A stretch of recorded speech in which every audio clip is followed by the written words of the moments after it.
Minha nora trocou meus remédios por pílulas de açúcar, mas o que ela não sabia era que eu tinha uma câmera escondida no meu quarto. E ela nem sonhava que o marido dela, meu filho Ricardo, que é policial, estava assistindo tudo, ao vivo, de dentro da sua viatura. Ele me contou depois do horror que sentiu ao ver, na tela do celular, o sorriso frio de sua esposa, enquanto ela esvaziava o frasco da minha vida, e o enchia com doces inúteis. O rosto do meu filho se transformou em uma máscara de fúria gelada. Se só esse começo já te deixou de queixo caído, deixe seu like para me dar forças, porque a jornada para chegar até aqui foi longa e cheia de humilhações. Para entender a crueldade que viram naquela tela, a frieza no rosto de Carla enquanto ela me envenenava lentamente, é preciso voltar um pouco no tempo.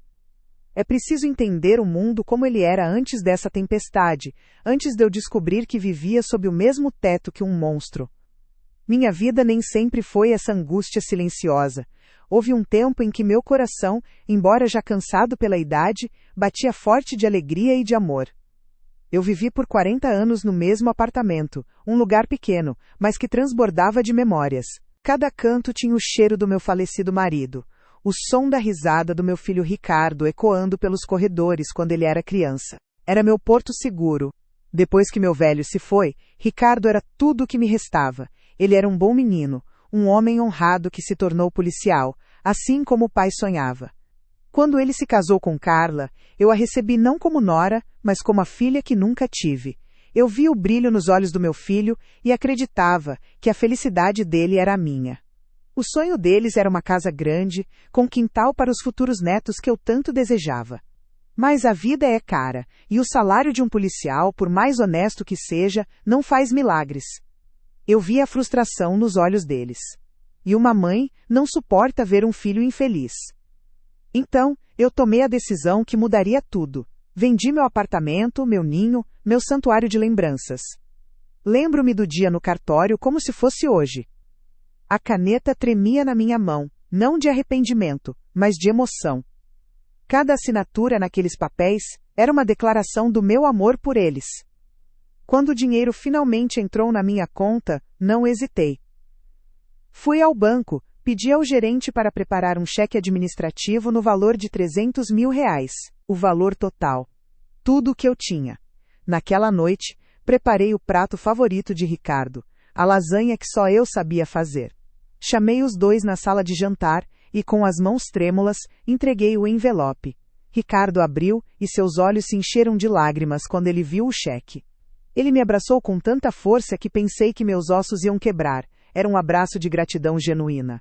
Carla, ao lado dele, sorria de orelha a orelha, um sorriso largo e brilhante que, na época, eu confundi com felicidade. É tudo para vocês começarem bem a vida, meus filhos, eu disse, com a voz embargada, sentindo-me a mãe mais feliz do mundo.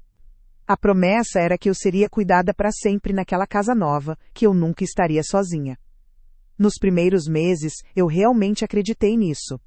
Plantei um pequeno jardim nos fundos, com minhas roseiras e pés de manjericão. Tentei fazer daquela casa imensa um lar, com o cheiro de bolo de fubá nas tardes de domingo e o som da minha máquina de costura. Mas aos poucos, o sorriso de Carla foi se tornando mais fino, mais forçado. Meus temperos, segundo ela, deixavam um cheiro forte na cozinha. Minhas plantas, segundo ela, atraíam insetos. Minha presença, eu comecei a sentir, era um incômodo. Eu era mobília antiga que não combinava com a decoração nova e luxuosa que ela escolheu. Eu dava tudo de mim, acreditando que o amor familiar era incondicional. Você também acredita nisso? Comente aqui embaixo o que família significa para você. A fragilidade não chegou de repente. Ela se infiltrou na minha vida como uma névoa fria, primeiro nos cantos, depois tomando conta de tudo. Começou com uma tontura leve ao me levantar da poltrona, uma sensação de que o mundo balançava por um segundo antes de voltar ao lugar. Eu dizia a mim mesma que era a idade, que o corpo de 72 anos tinha suas próprias vontades e fraquezas. Mas a névoa foi se adensando. Logo, minhas pernas pareciam feitas de algodão molhado, e subir a escada para o meu quarto se tornou uma jornada épica, que me deixava ofegante com o coração batendo descompassado no peito. Carla, com sua máscara de preocupação, estava sempre por perto. A senhora está pálida, sogrinha. Deixa eu pegar um copo de água com açúcar para a senhora. A ironia daquelas palavras hoje me causa um arrepio gelado. Ela me ajudava a sentar, mas seus dedos eram frios e seu toque, impaciente. Seus olhos, que antes eu achava que brilhavam com carinho, agora pareciam duas pedras polidas, calculando cada movimento meu, cada suspiro cansado. Ricardo, meu filho, vivia em um mundo de exaustão. Chegava tarde do trabalho, o peso do uniforme e das ruas nos ombros, e encontrava a esposa, com um relatório pronto de minhas fraquezas. Sua mãe não quis comer de novo, amor, ou, ela quase caiu na sala hoje, fico tão preocupada. Ele me olhava com uma mistura de amor e cansaço, e eu via em seus olhos a culpa por não poder fazer mais, uma culpa que Carla habilmente plantava e regava todos os dias. Fomos a médicos. Vários deles. Cardiologista, geriatra, neurologista. Fiz exames de sangue, eletrocardiogramas, testes de esforço que quase me mataram. A resposta era sempre a mesma, um quebra-cabeça frustrante. Dona Helena, para sua idade, a senhora está ótima. Seu coração está forte, seus exames estão normais. Talvez seja um pouco de estresse, uma labirintite emocional. Eu saía dos consultórios me sentindo uma farsa, uma velha hipocondríaca que estava desperdiçando o tempo e o dinheiro do meu filho. Carla fazia questão de reforçar essa sensação. No carro, na volta para casa, ela suspirava alto e dizia coisas como: mais uma consulta para nada. Esse dinheiro faria tanta falta para reformar a cozinha, né, amor? E Ricardo, cego pela manipulação, apenas concordava com um aceno de cabeça, perdido em seus próprios pensamentos. Eu estava definhando dentro da casa que comprei com as memórias de uma vida inteira, e a única pessoa que parecia notar era a mesma que me olhava com um desprezo velado. Comecei a passar mais tempo no meu quarto, um santuário que aos poucos se tornava uma cela. A fraqueza era tanta que eu mal tinha forças para ler ou cuidar das minhas violetas na janela. E foi em uma tarde dessas, deitada na penumbra do meu quarto, que o mundo como eu conhecia se estilhaçou. Eu fingia dormir. Era mais fácil do que encarar o dia. A porta do meu quarto estava entreaberta, apenas uma fresta, e eu ouvia os sons da casa. O tic-tac do relógio na sala, o zumbido da geladeira. E então, a voz de Carla. Ela estava ao telefone, na sala, e seu tom era baixo, confidencial, mas as paredes daquela casa pareciam finas como papel. No início, eram apenas murmúrios indistintos. Mas então, uma risada cortante e cruel, que me fez abrir os olhos no escuro. Amiga, você não faz ideia, ela disse, e o veneno em sua voz era palpável. Eu não aguento mais. Simplesmente não aguento. Essa velha não morre nunca. Cada dia é uma despesa nova, um suspiro novo, uma reclamação nova. Ricardo acha que é só a idade, coitado. Ele é tão ingênuo. Houve uma pausa e eu prendi a respiração, meu coração começando a bater de uma forma dolorosa, um ritmo pesado e sombrio. Mas pode deixar, ela continuou, e sua voz se tornou um sussurro conspiratório que atravessou o corredor e me atingiu como um soco. Eu estou ajudando o processo a acelerar. Uma ajudinha doce, se é que você me entende. Os médicos nunca vão descobrir. Logo, logo, essa casa vai ser só nossa, e a gente vai poder finalmente vender esse elefante branco e viver a vida que a gente merece. E então, ela riu de novo. Aquele som não era uma risada de alegria, era o som do triunfo, da maldade pura, o som de uma alma podre celebrando um plano macabro. Naquele instante, o ar saiu dos meus pulmões. O mundo não balançou. Ele parou. A tontura, a fraqueza, as visitas aos médicos, a preocupação falsa, a água com açúcar. Tudo se encaixou em um mosaico de horror tão claro, tão nítido, que queimou minha mente. A mulher que eu acolhi como uma filha, a esposa do meu único filho, estava me matando. Lentamente, deliberadamente, com um sorriso no rosto e palavras doces nos lábios. O amor que eu sentia por ela, um amor de mãe que se esforçava para florescer, se transformou em gelo. O calor da esperança familiar virou uma pedra de gelo no meu peito. Eu não chorei. As lágrimas secaram antes mesmo de se formarem. O que veio em seu lugar foi uma clareza fria, uma lucidez terrível. Eu não era uma velha doente. Eu era uma vítima. Eu não era um fardo. Eu era um obstáculo. E a mulher ingênua que vendeu seu apartamento acreditando em promessas de amor eterno, essa mulher morreu ali, naquela cama, ouvindo aquela risada cruel ecoar pela casa que ela mesma havia dado de presente. A dor era insuportável, mas por baixo dela algo novo e duro começou a se formar. Uma semente de fúria, de determinação, a semente de um plano. Naquele momento, a ficha caiu. A mulher ingênua morreu ali. Se você está com tanta raiva quanto eu fiquei, inscreva-se no canal, porque foi a partir desse dia que o meu plano começou a nascer. O som da risada de Carla, vindo do corredor, não se dissipou. Ele se instalou no meu quarto, impregnando o ar, o tecido dos meus lençóis, a madeira dos móveis. Era um veneno sonoro, tão letal quanto as pílulas de açúcar que ela me dava. Naquele momento, deitada na cama que um dia dividi com meu falecido marido, a mulher que eu era morreu, a Helena mãe, a Helena avó de coração, a Helena que acreditava na bondade inata da família, se desfez em pó. O que restou no lugar foi algo diferente. Algo duro, frio e com um propósito terrivelmente claro. A fraqueza que eu sentia no corpo não desapareceu, mas ela já não me dominava. Era apenas um sintoma, uma condição a ser administrada, enquanto minha mente, agora afiada pela dor da traição, trabalhava em alta velocidade. Eu sabia que não podia simplesmente confrontá-la. O que eu diria? Eu ouvi você confessando que está tentando me matar? Ela negaria.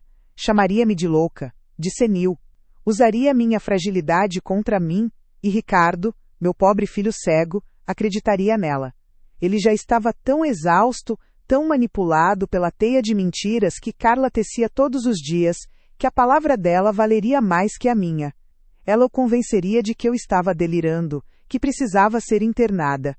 E então, ela teria vencido. Teria me tirado do caminho de uma forma ou de outra. Não, a confrontação direta era um beco sem saída. Eu precisava de algo que não pudesse ser negado. Precisava de provas. Passei os 2 dias seguintes em um estado de observação silenciosa. Eu era uma atriz no palco da minha própria vida, desempenhando o papel que eles esperavam de mim. A velhinha frágil e um pouco confusa. Eu tomava as pílulas de açúcar, que Carla me entregava com um sorriso doce, agradecendo com a voz fraca.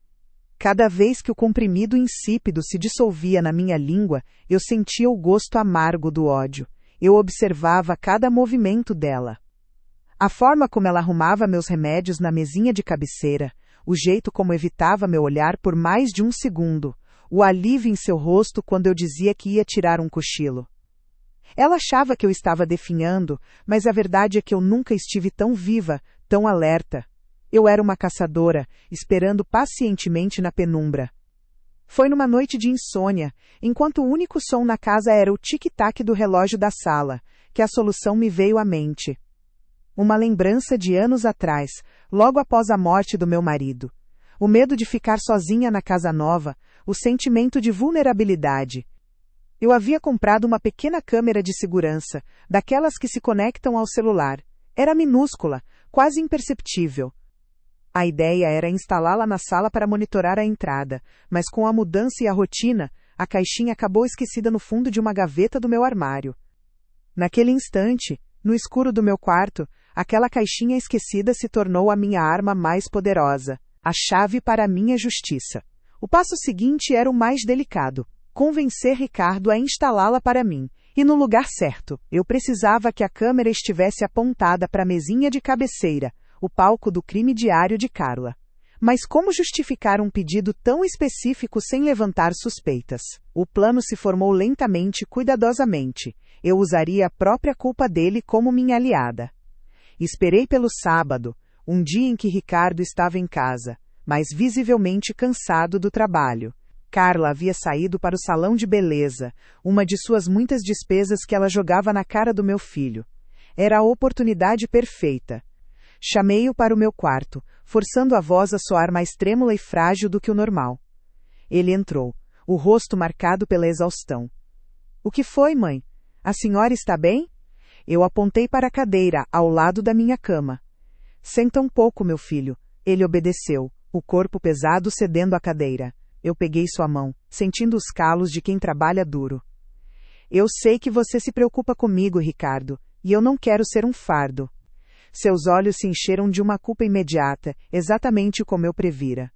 A senhora não é um fardo, mãe. Nunca diga isso. Era a hora. É que, às vezes, eu fico com medo aqui sozinha, murmurei, olhando para o chão. Com essas tonturas, tenho medo de cair e não conseguir pedir ajuda. De noite qualquer barulho me assusta. Deixei uma lágrima escorrer pelo meu rosto, uma lágrima real, mas não pelo motivo que ele pensava. Era uma lágrima pela inocência perdida, pelo filho que eu amava e que estava sendo enganado. Mãe, a Carla está sempre aqui. Ele começou, mas eu o interrompi suavemente. Eu sei, querido, mas eu não quero incomodar vocês. Eu só queria um pouco de paz de espírito. Foi então que eu joguei a isca. Eu me lembrei de uma coisinha que comprei há muito tempo. Uma câmera pequena. Se você pudesse instalar para mim, aqui no quarto, talvez apontada para cá, eu disse, gesticulando vagamente na direção da minha cama e da mesinha. Assim, se eu não me sentir bem, eu posso, sei lá, só de saber que está ali, já me sentiria mais segura. Ele me olhou, o conflito estampado em seu rosto. A exaustão lutava contra o dever filial. E então, eu dei o checkmate. Sabe o que seria ainda melhor? Se ela pudesse se conectar no seu celular. Assim, você poderia me ver de vez em quando estivesse no trabalho, só para ter certeza de que sua velha mãe está bem. Sem precisar me ligar e me acordar. A expressão dele mudou. A culpa se transformou em uma solução. Para ele aquilo não era sobre me espionar, era sobre cuidar. Era a forma perfeita de aliviar sua consciência pesada sem ter que gastar mais tempo e energia que ele não tinha. Claro, mãe, é uma ótima ideia, ele disse com um tom de alívio. Onde está essa câmera? Meu coração martelou no peito enquanto eu o guiava até a gaveta. Ele pegou a pequena caixa, examinou o aparelho minúsculo e concordou. Isso é perfeito. Ninguém vai nem notar. Vê-lo subir numa pequena escada para fixar a câmera no canto da parede, exatamente onde eu queria, foi um dos momentos mais tensos da minha vida. Ele a posicionou com cuidado, ajustando o ângulo para pegar perfeitamente a minha cama e, o mais importante, a mesinha de cabeceira onde meus frascos de remédio ficavam. Enquanto ele mexia nos fios e configurava o aplicativo em seu celular, eu rezei para que Carla não chegasse mais cedo. Quando ele terminou, me mostrou a imagem na tela do seu telefone. A visão era nítida. Perfeita. Pronto, mãe. Agora eu posso cuidar da senhora de qualquer lugar, ele disse, me dando um beijo na testa. O beijo queimou minha pele. Ele estava me entregando a arma do crime, o olho da justiça. E não fazia a menor ideia. Naquele momento, eu o amei mais do que nunca pela sua bondade, e o odiei um pouco por sua cegueira. Nos dias que se seguiram, a câmera se tornou minha cúmplice silenciosa. Uma pequena lente escura no canto do quarto, testemunhando tudo. A armadilha estava montada. Agora, eu só precisava esperar. A espera foi agonizante. Cada vez que Carla entrava no quarto com seu sorriso falso e o copo de água na mão, meu corpo inteiro se enrijecia. Eu sabia que estava sendo filmada, mas ela não. Eu sabia que a verdade estava a um clique de distância, no bolso do uniforme de policial do meu filho. O poder havia mudado de mãos, silenciosamente. Ela ainda achava que controlava o jogo, mas eu já havia virado o tabuleiro. Eu só precisava que ela fizesse sua jogada final, bem na frente do meu juiz e carrasco. Eu precisava de provas, precisava ter certeza. Deixe seu like, se você também acha que a verdade, não importa o quão dolorosa, é sempre o melhor caminho. Os dias que se seguiram à instalação daquela pequena câmera foram os mais longos da minha vida. Cada minuto se arrastava como uma hora, cada hora como uma eternidade. Do lado de fora, eu era a mesma Helena de sempre. A idosa frágil de passos lentos e sorriso cansado, que agradecia com a voz trêmula cada copo de água e cada remédio que Carla me trazia. Eu desempenhava meu papel com a precisão de uma atriz veterana, porque a minha vida literalmente dependia disso. Mas por dentro, uma revolução silenciosa acontecia. A mulher, ingênua que acreditava na bondade da família, havia morrido naquele corredor, ao som da risada cruel de Carla. Em seu lugar, nascia uma estrategista. A dor não tinha ido embora, pelo contrário, ela se instalara em meu peito como um bloco de gelo. Mas em vez de me paralisar, ela me dava um foco, uma clareza que eu não sentia há anos. Eu não chorava mais à noite, eu observava, eu esperava. Carla, por sua vez, estava mais triunfante do que nunca. Acreditando que minha fraqueza era um sinal de que seu plano diabólico estava funcionando, ela redobrou seus falsos cuidados. Trazia meu chá, arrumava meus travesseiros e perguntava com uma doçura venenosa se eu estava me sentindo bem. E eu, com os olhos baixos, apenas assentia, dizendo que estava muito cansada. Cada gesto dela era uma facada, mas eu suportava, porque sabia que, escondido na estante, um pequeno olho de vidro via tudo. Aquele pequeno aparelho, que meu Ricardo instalou por um pingo de culpa, era meu único aliado, meu anjo da guarda eletrônico. Era minha única esperança de mostrar ao meu filho a verdadeira face da mulher com quem ele dividia a vida. Eu sabia que a verdade seria devastadora para ele, mas a mentira era mortal para mim. A escolha era clara. E então, o dia chegou. Era uma terça-feira. Lembro-me do sol da tarde entrando pela janela, desenhando quadrados de luz no chão de madeira.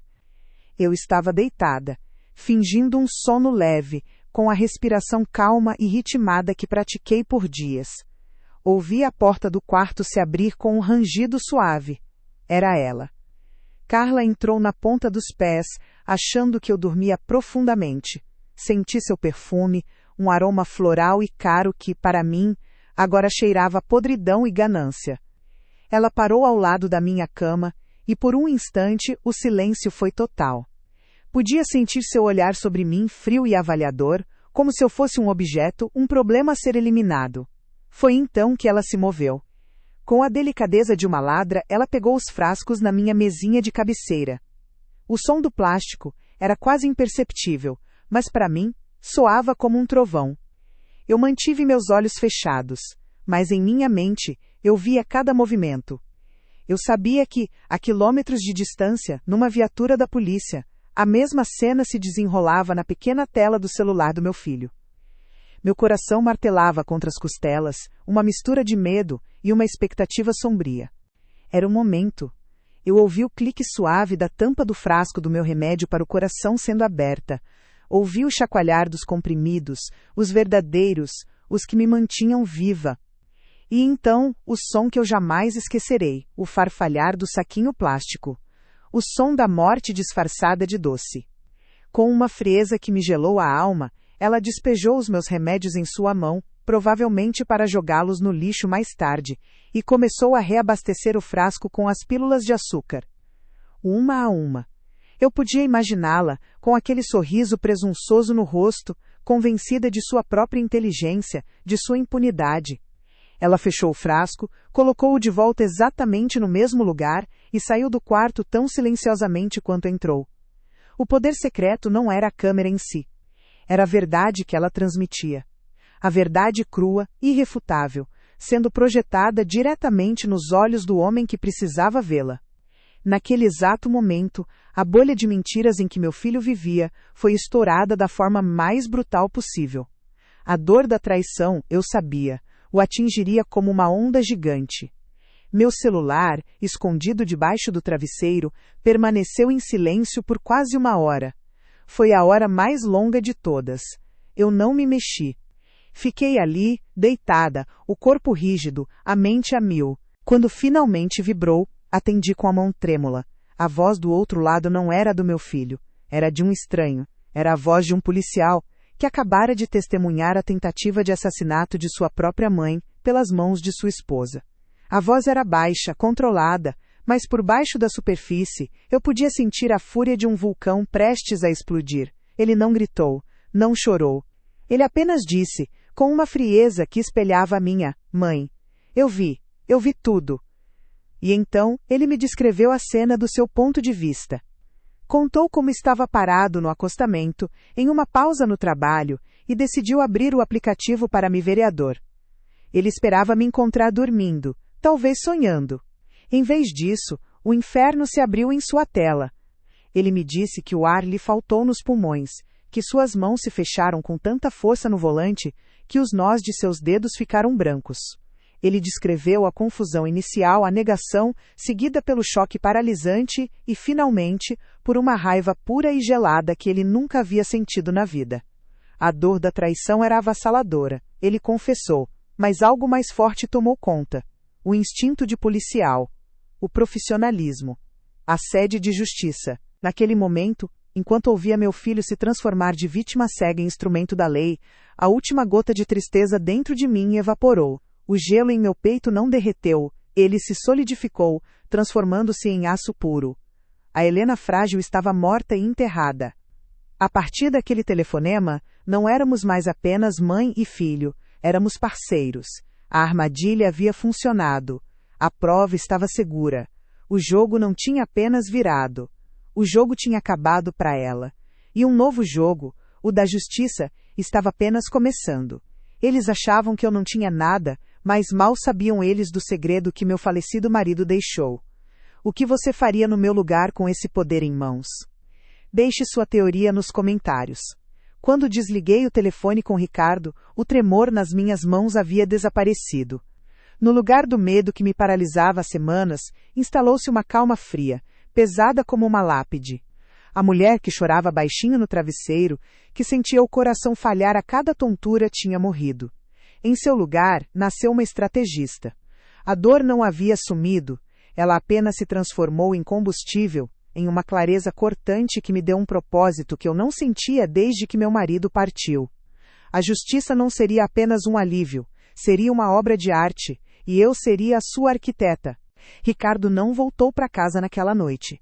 Ele me ligou novamente, 1 hora depois, sua voz baixa e controlada, a voz de um policial no meio de uma operação. Ele me disse para trancar a porta do meu quarto e não abrir para ninguém. Ele estava na delegacia, não como um filho desesperado, mas como um oficial da lei apresentando um caso para seu superior. A gravação do celular não era apenas uma prova de traição familiar, era a peça inicial de um processo criminal por tentativa de homicídio qualificado. A vingança, ele me garantiu, não seria um barraco de família com gritos e acusações, seria silenciosa, metódica e, acima de tudo, legal. Na manhã seguinte, quando Carla bateu na minha porta com um sorriso falso e uma xícara de chá, eu já era outra pessoa. Desempenhei meu papel com uma perfeição que a surpreenderia. Agradeci com a voz fraca de sempre, minhas mãos fingindo uma leve trepidação ao pegar a xícara. Ela me observava com aqueles olhos de abutre, calculando quanto tempo mais eu duraria. Mal sabia ela que, naquele momento, eu é que a estava estudando, catalogando cada gesto, cada sorriso dissimulado, como um cientista observa um espécime venenoso sob o microscópio. Ricardo chegou em casa no final da tarde, exausto, mas com um brilho determinado no olhar. Enquanto Carla estava no banho, ele entrou no meu quarto. Não houve abraços ou lágrimas. Sentamos na beirada da minha cama, e ele me explicou o plano, passo a passo, como se estivesse instruindo um parceiro de farda. A vingança seria servida em 3 atos. O primeiro ato era a paciência. Uma única gravação, por mais chocante que fosse, poderia ser contestada. A defesa de Carla poderia alegar um surto, um erro, qualquer coisa. Precisávamos de um padrão. Precisávamos provar a premeditação, a repetição do ato cruel. Por isso, a câmera continuaria ligada. Por mais 2 dias, eu seria a isca. Eu teria que continuar minha rotina, parecer cada vez mais fraca, enquanto a câmera registrava Carla, dia após dia, cometendo o mesmo crime, solidificando seu destino. Meu filho me olhou nos olhos, a preocupação rompendo sua fachada profissional. Ele me perguntou se eu aguentaria. Eu apenas assenti. A força que eu sentia não vinha dos músculos, mas da certeza da retribuição. O segundo ato era a performance. Ricardo teria que agir como o marido de sempre.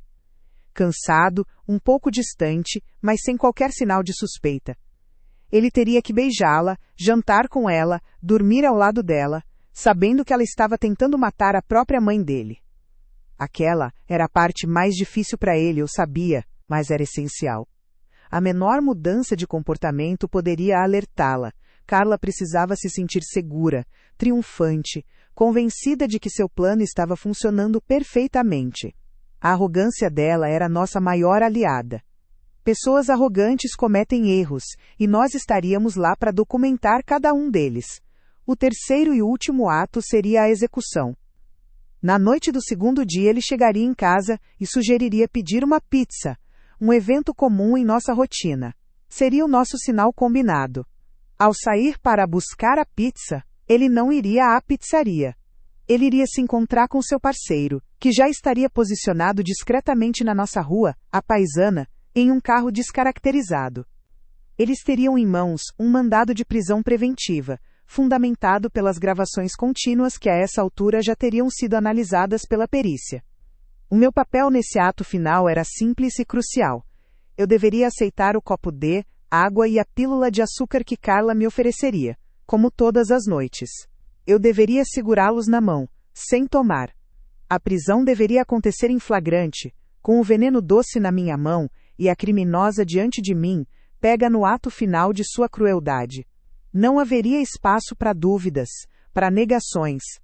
A cena do crime não seria o quarto escuro, mas a sala de estar, sob as luzes diante do filho que ela enganou e da sogra que ela tentou apagar. Cada detalhe foi pensado. O horário, a desculpa, a posição dos policiais. Não era mais um plano de vingança, era um roteiro. Um roteiro onde a vilã, convencida de ser a diretora, era na verdade a única atriz que não conhecia o final trágico de sua personagem. Aqueles 2 dias foram os mais longos da minha vida. Eu vi a Carla cantarolando pela casa, fazendo planos ao telefone sobre uma reforma na cozinha, sobre uma viagem que fariam, assim que as coisas se acalmassem. Cada palavra era uma pá de terra que ela jogava na própria cova. E eu, a velha frágil e senil, apenas observava, acumulando meu silêncio, minha raiva e minha certeza. A queda dela não seria apenas uma prisão, seria um espetáculo. Um espetáculo que ela mesma estrelou, sem saber. Cada passo foi friamente calculado para garantir que a queda deles fosse espetacular. Se você não quer perder o desfecho dessa história, agora é a hora de se inscrever. As paredes da minha casa, que antes ecoavam as risadas cruéis de Carla, agora pareciam prender a respiração, cúmplices do silêncio tenso que se instalara. O medo havia se transformado em um gelo que percorria minhas veias, uma calma mortal que afiava meus sentidos. Eu não era mais a vítima. Eu era a isca. Cada suspiro frágil, cada tremor ensaiado das minhas mãos, era parte de uma performance digna do maior dos palcos. E o palco estava montado. Meu filho Ricardo, que antes era cego, agora enxergava com a clareza de um caçador. Ele se tornou o ator principal ao meu lado, e sua atuação era impecável. Naquela noite, quando ele chegou do trabalho, não houve a distância fria dos últimos meses. Pelo contrário, ele entrou em casa com um sorriso que não alcançava os olhos, mas que enganou perfeitamente a única espectadora que importava. Ele abraçou Carla por trás enquanto ela terminava o jantar, e beijou seu pescoço. Eu assisti da minha poltrona na sala, fingindo cochilar. Vi o corpo dela relaxar, o sorriso presunçoso florescer em seus lábios. Ela se virou e o beijou com uma paixão que me revirou o estômago. Aos olhos dela, aquele era o marido finalmente se libertando do fardo da mãe doente, dedicando-se inteiramente a ela. Ela não via o predador nos olhos dele, via apenas a sua vitória. No dia seguinte executei a minha parte do plano. Esperei Carla passar pelo corredor e a chamei com uma voz fraca, quase um sussurro. Ela parou na porta do meu quarto, a impaciência mal disfarçada por uma máscara de preocupação. Com a voz trêmula e a mão no peito, eu a fiz se aproximar. Carla, minha filha, comecei, usando o termo que eu sabia que ela detestava, mas que a faria se sentir no controle. Eu sei que tenho sido um fardo. Eu sinto muito. Você e o Ricardo merecem ser felizes. Talvez seja melhor eu ir para um asilo. As palavras saíram da minha boca como veneno, mas para ela, soaram como a mais doce melodia. O rosto dela se iluminou por uma fração de segundo antes que ela compusesse a expressão de falsa compaixão. Ela se sentou na beira da minha cama e pegou minha mão. A pele dela era fria. Não diga uma coisa dessa, sogrinha. Nós amamos você. Eu cuido de você, não cuido? Você só precisa descansar e tomar seus remedinhos direito. Logo vai se sentir melhor. A condescendência em sua voz era palpável. Ela me via como uma velha senil, derrotada, pronta para desistir. Era exatamente o que eu queria. Eu assenti, com os olhos marejados de lágrimas falsas. Você tem razão. Eu só estou cansada. Obrigada por cuidar de mim, Carla. Você é um anjo. O sorriso dela se alargou. O anjo da morte acreditava ter convencido a alma a aceitar seu destino.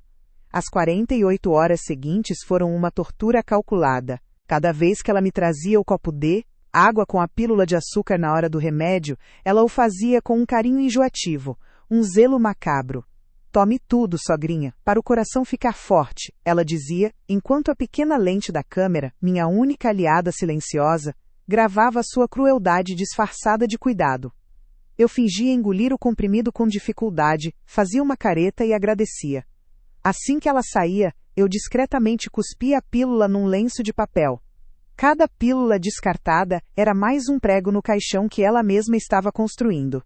Ricardo assistia a tudo de seu celular, em silêncio, sua raiva se solidificando em uma determinação implacável. Finalmente, a noite da armadilha chegou. O ar na casa estava pesado, elétrico. Jantamos em um silêncio quase normal, quebrado apenas por conversas banais que Ricardo puxava sobre seu dia no trabalho. Carla estava radiante, falante, planejando uma viagem de fim de semana para a praia, só nós dois, ela disse, piscando para o meu filho. Ela acreditava estar na reta final. Sentia o cheiro da liberdade, do dinheiro, da casa que em breve seria só dela. Então Ricardo se levantou da mesa. Ele olhou para Carla e sorriu. Sabe o que eu estou com vontade? De uma pizza. Vou buscar uma bem grande para a gente comemorar. Comemorar o quê, meu amor? Ela perguntou rindo. Comemorar a vida, ele respondeu, e seu olhar encontrou o meu por uma fração de segundo sobre a cabeça dela. Não havia amor ali, nem medo. Havia um pacto. O sinal havia sido dado. Enquanto ele pegava as chaves e saía, ouvi o som suave de um carro estacionando na nossa rua, sem os faróis. Era o parceiro dele, a paisana, esperando. A porta da frente se fechou com um clique que soou como o início de uma contagem regressiva. O silêncio que se seguiu foi absoluto. Estávamos sozinhas. Carla começou a recolher os pratos, cantarolando uma melodia qualquer. Seus passos eram leves, felizes. Ela era a imagem da tranquilidade, uma predadora segura de que sua presa estava encurralada e indefesa. Ela foi até a cozinha e eu ouvi o som da água enchendo um copo. Depois, o pequeno barulho do frasco de comprimidos sendo aberto. Ela voltou para a sala, caminhando lentamente na minha direção. Em uma mão, o copo de água. Na outra, em sua palma aberta, repousava a pequena e inofensiva pílula branca. A pílula que selaria o seu destino, não o meu. Seu rosto era um misto de pena e triunfo. Ela se inclinou sobre mim, o anjo da morte com seu último presente. Eles morderam a isca, convencidos de que tinham vencido. Mal podiam esperar. Deixe um like se você também mal pode esperar pelo que vem a seguir. O ar na sala parecia denso, pesado, como se a própria atmosfera soubesse que estava prestes a testemunhar o fim de uma era de mentiras. Eu estava sentada na minha poltrona, a manta sobre os joelhos desempenhando meu papel de idosa frágil até o último segundo. Meus olhos, no entanto, não estavam cansados. Estavam afiados, atentos a cada movimento daquela mulher que, por meses, tentou me apagar do mundo em câmera lenta. Carla cantarolava uma melodia qualquer, um som irritantemente alegre que contrastava com a escuridão em sua alma. Ela se movia pela cozinha com uma leveza que só a certeza da impunidade pode dar. Ela acreditava estar a um passo da vitória, a um comprimido de açúcar de sua herança, de sua casa de luxo, de sua vida livre de mim. Ela se aproximou com um copo de água em uma mão, e na outra, a pequena pílula branca, um veneno disfarçado de cuidado. Seu rosto estava moldado em uma máscara de preocupação fingida, uma atuação que já lhe rendera um Oscar em sua própria mente doentia. Seus olhos, no entanto, não conseguiam esconder um brilho predatório, a satisfação de quem está prestes a dar o golpe final. Meu coração não batia de medo, batia com a precisão de um relógio, marcando a hora da justiça. Cada segundo daquela cena se esticava, se arrastava, e eu saboreava o veneno de sua arrogância, sabendo que, em breve, ela se engasgaria com ele. Ela estendeu a mão para mim, a pílula descansando na palma. Sua voz era um xarope doce e enjoativo. Tome, sogrinha, para a senhora ficar bem forte. É o seu remédio da noite. A ironia era tão espessa que eu quase podia tocá-la. Eu fiz um movimento lento para pegar o comprimido, meus dedos trêmulos, uma performance final para a plateia de uma só pessoa. Eu estava prestes a tocar naquela mentira branca quando a porta da sala se abriu. Não com o barulho cansado de Ricardo chegando do trabalho, mas com um clique seco, autoritário. Ele parou no umbral da porta, e a energia na sala mudou instantaneamente. Não era o meu filho que estava ali. Era um policial. Sua postura era rígida, seu rosto uma máscara de fúria contida. Seus olhos, que Carla sempre manipulou com lágrimas de crocodilo, agora a fitavam com um desprezo tão profundo, tão gélido, que parecia sugar todo o calor do ambiente. Carla congelou, a mão ainda estendida no ar. O sorriso em seu rosto vacilou, transformando-se em uma careta de confusão. Ela tentou falar, gaguejar uma saudação. Amor? Você voltou cedo. Eu só estava... A voz de Ricardo a cortou como uma lâmina. Não precisa, mãe. As palavras foram ditas para mim, mas seu olhar nunca deixou o rosto de sua esposa. Ele deu um passo à frente, lento, deliberado, cada movimento amplificando a tensão. Ele parou a centímetros de Carla, que agora parecia um animal encurralado, percebendo tardiamente que o caçador era alguém em quem ela confiava. Ele olhou para a pílula na mão dela e depois de volta para seus olhos, que agora estavam arregalados de um medo que começava a despontar. O que é isso na sua mão, Carla? O remédio para o coração da minha mãe? O remédio que a tem deixado cada vez mais fraca, cada vez mais doente? A voz dele era baixa, mas carregada de uma acusação que ecoou como um trovão. O sangue sumiu do rosto de Carla. Ela ficou pálida, lívida. Ricardo, o que você está dizendo? É claro que é o remédio dela. Eu cuido da sua mãe. A voz dela saiu esganiçada, uma tentativa patética de manter a farsa. Ricardo soltou uma risada curta, sem humor. Um som terrível. Você cuida dela. Ah, sim, você cuida muito bem dela. E então, ele ergueu o celular. Na tela, brilhando na penumbra da sala, estava a gravação. O vídeo da câmera de segurança. Lá estava ela, Carla, sorrindo diabolicamente enquanto esvaziava o frasco de remédios verdadeiros e o enchia com pílulas de açúcar. Seu próprio rosto, torcido em um sorriso cruel, trocando a vida pela ganância, tudo em alta definição para que não restasse dúvida. O queixo de Carla caiu. Seus lábios se moveram, mas nenhum som saiu. O choque em seu rosto era uma obra de arte da mais pura justiça poética.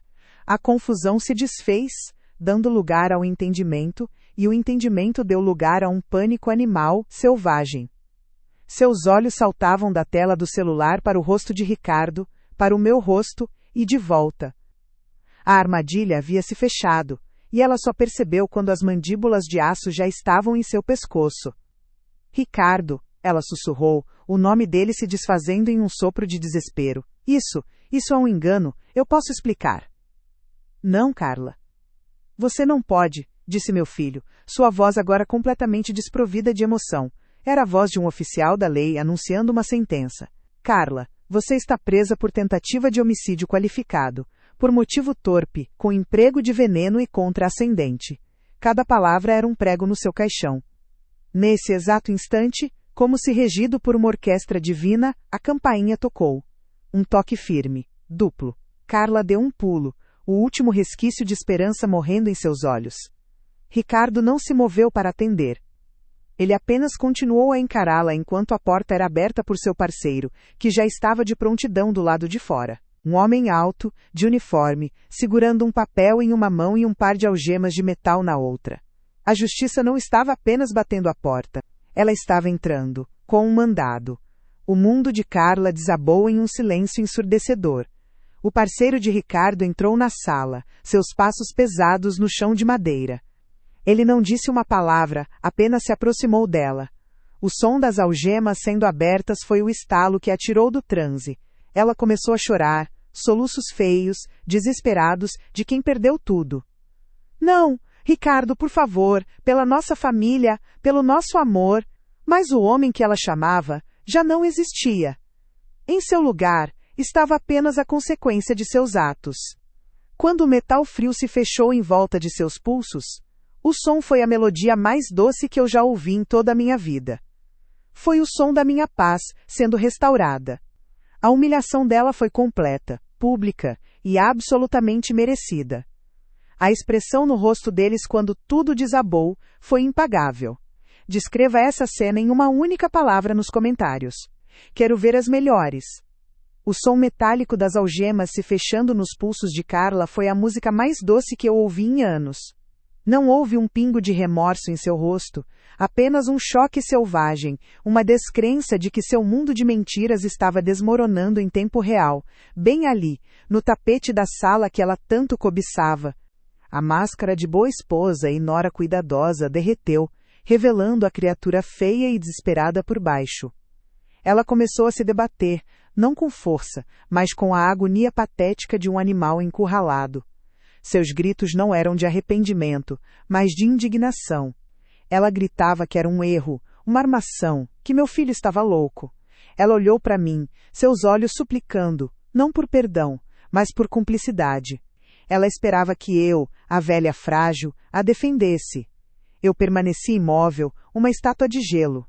O calor do meu amor por aquela mulher havia se extinguido há muito tempo, deixando apenas uma frieza cortante. Eu não sentia pena. Eu não sentia nada além da satisfação sombria da justiça. A caminhada da sala até a viatura foi o corredor da vergonha dela. As luzes piscantes da polícia pintavam as janelas das casas vizinhas, e eu podia ver as silhuetas curiosas por trás das cortinas. Ninguém disse uma palavra. O silêncio dos vizinhos, que tantas vezes ouviram suas reclamações disfarçadas sobre mim, era o mais alto dos julgamentos. Carla foi colocada no banco de trás, seu rosto contorcido de ódio e pânico, uma imagem que eu guardaria para sempre como troféu da minha sobrevivência.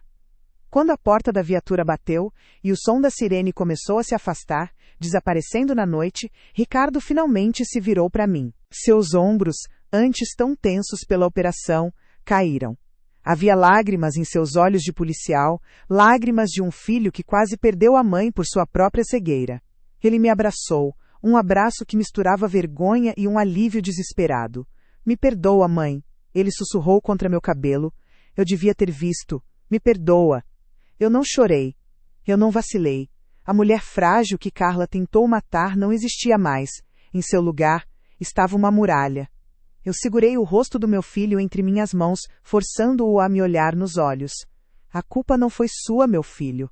A maldade estava nela, não em você. Agora, acabou. O parceiro de Ricardo, que tinha permanecido em silêncio profissional, deu um toque em seu ombro antes de sair. Você fez a coisa certa, Ricardo. A coisa mais difícil, mas a certa. Aquelas palavras eram para o meu filho, mas soaram como um veredito para mim, uma validação externa de que minha dor não era um drama familiar, mas um crime que exigia punição. A casa ficou em silêncio. Um silêncio que não era mais opressor, mas limpo. Era o som da paz retornando. As provas eram irrefutáveis, a gravação era a sentença dela. Ela não enfrentaria apenas a vergonha, mas a frieza de uma cela e anos de solidão para pensar em sua ganância. Eles finalmente tiveram o que mereciam, uma lição que o dinheiro não pode comprar. Se você concorda que a justiça foi feita, esmague o botão de like. O som daquelas algemas se fechando foi o ponto final de um capítulo e o começo de uma nova página. 6 meses se passaram desde aquele dia. 6 meses em que o silêncio deixou de ser assustador e passou a ser sinônimo de paz. Aquela casa grande, que um dia foi o meu sonho e se tornou minha prisão, foi vendida. Não senti uma gota de nostalgia ao entregar as chaves. Senti apenas alívio, como se estivesse me livrando de um peso que carregava nos ombros e no coração. A justiça seguiu seu curso, e Carla recebeu a sentença que merecia. Para mim, a verdadeira sentença dela será viver o resto da vida sabendo que sua ganância destruiu tudo o que ela fingia valorizar. Com o dinheiro, meu filho Ricardo, meu verdadeiro tesouro, comprou um apartamento confortável para ele, e no mesmo prédio, um cantinho só para mim. É um apartamento menor, mas 1000 vezes mais grandioso. Tem uma varanda que pega o sol da manhã, onde minhas samambaias e orquídeas finalmente voltaram a florescer. Junto com elas eu também floresci. As tonturas, a fraqueza, tudo desapareceu. Meu coração, que Carla tentou parar com açúcar, hoje bate forte e sereno, nutrido por paz e por um amor que se provou verdadeiro na provação mais dura. Recuperei minha independência, meu vigor. Faço minhas caminhadas matinais, cuido do meu pequeno jardim e, o mais importante, recuperei meu filho. Agora mesmo, enquanto o sol da tarde doura minhas plantas, Ricardo está aqui, sentado comigo na varanda, tomando um café coado na hora. Não falamos mais sobre o passado. Não precisamos. O silêncio entre nós é confortável, preenchido por um entendimento que nenhuma palavra poderia descrever. Vejo nos olhos dele o alívio, a gratidão, e vejo meu menino de volta, livre da névoa de manipulação que o cegava. Eu olho para minha vida hoje e entendo tudo. Carla queria dinheiro, luxo, uma casa enorme. Ela achava que a felicidade estava nas coisas. Mas ela nunca entendeu o que é a verdadeira riqueza. Eu, que dei todo o meu dinheiro para um sonho que quase me matou, encontrei a maior fortuna de todas no simples ato de viver. Aprendi da forma mais difícil que o maior investimento que podemos fazer é em nossa própria paz. A paz de deitar a cabeça no travesseiro sem medo, a paz de respirar fundo sem sentir o peito apertar, a paz de estar cercada por quem te ama de verdade. Aquela mulher frágil e subestimada ficou para trás, enterrada junto com as mentiras e a ganância. Hoje, sou apenas Helena, e sou livre. Se essa história te tocou, inscreva-se para mais relatos como este e me diga de qual cidade você me assistiu.